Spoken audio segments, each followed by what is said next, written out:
नमस्कार, मैं रविश कुमार। आप देख रहे हैं इस वक्त की सबसे बड़ी राजनीतिक खबर।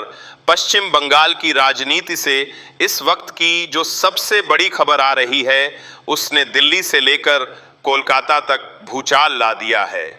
एक ऐसी कानूनी और राजनीतिक लड़ाई जिस पर पूरे देश की नजरें टिकी थीं, उसका फैसला आ चुका है और इस फैसले ने बीजेपी के सारे चक्रव्यूह को ध्वस्त कर दिया है। जी हां, बंगाल में एक बार फिर ममता बनर्जी ने साबित कर दिया है कि उन्हें बंगाल की शेरनी क्यों कहा जाता है। कोर्ट के एक बड़े फैसले ने दिल्ली के गलियारों में सन्नाटा खींच दिया है। प्रधानमंत्री नरेंद्र मोदी, गृह मंत्री अमित शाह और बंगाल में बीजेपी का चेहरा बने शुभेंदु अधिकारी देखते रह गए, रणनीति बनाते रह गए, लेकिन बाजी मार ले गई ममता बनर्जी।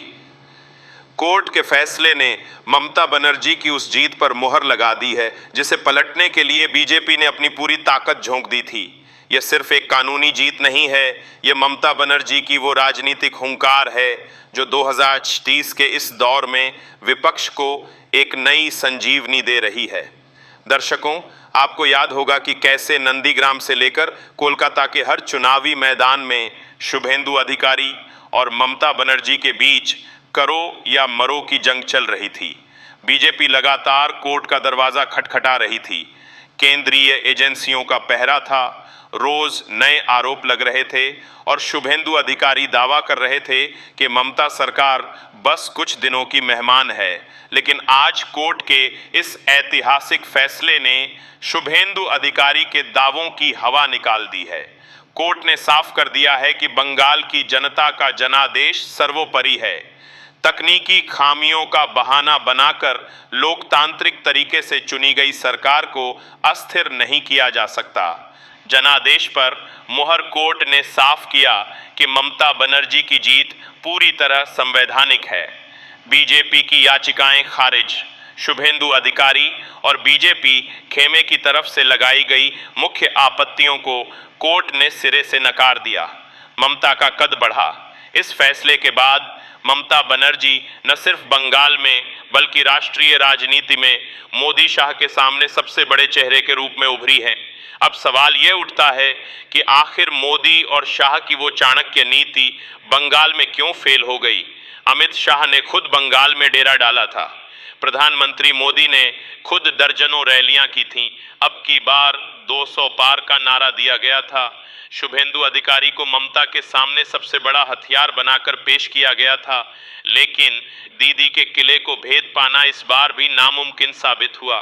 केंद्रीय एजेंसियों ईडी, सीबीआई का दबाव, बंगाली अस्मिता और माटी मानुष का कार्ड, शुभेंदु अधिकारी का आक्रामक रुख, जमीनी पकड़ और महिला वोट बैंक का भरोसा, दिल्ली से पूरी ताकत का इस्तेमाल, बाहरी बनाम भीतरी का बड़ा नैरेटिव, अमित शाह की रणनीति धरी की धरी रह गई। शुभेंदु अधिकारी जो रोज मीडिया के सामने आकर ममता सरकार के गिरने की तारीखें बता रहे थे, आज इस फैसले के बाद उनके दफ्तर में सन्नाटा पसरा हुआ है। इस फैसले के बाद टीएमसी के खेमे में जश्न का माहौल है। कोलकाता की सड़कों पर खेला होबे के नारे एक बार फिर गूंज रहे हैं। ममता बनर्जी ने इस जीत के बाद साफ कर दिया है कि बंगाल को दिल्ली के रिमोट कंट्रोल से नहीं चलाया जा सकता। ये फैसला सिर्फ एक अदालती आदेश नहीं है, ये बीजेपी के लिए एक बहुत बड़ा सबक है कि बंगाल की राजनीति की नब्ज को समझना दिल्ली के नेताओं के बस की बात नहीं है। शुभेंदु अधिकारी के लिए यह व्यक्तिगत रूप से एक बहुत बड़ा झटका है, क्योंकि उनकी पूरी राजनीति ममता बनर्जी को घेरने पर टिकी थी और आज कोर्ट ने उनके तरकश के सबसे बड़े तीर को ही भोतरा कर दिया। अब देखना होगा कि इस करारी हार और कानूनी झटके के बाद बीजेपी बंगाल में अपनी क्या नई रणनीति बनाती है।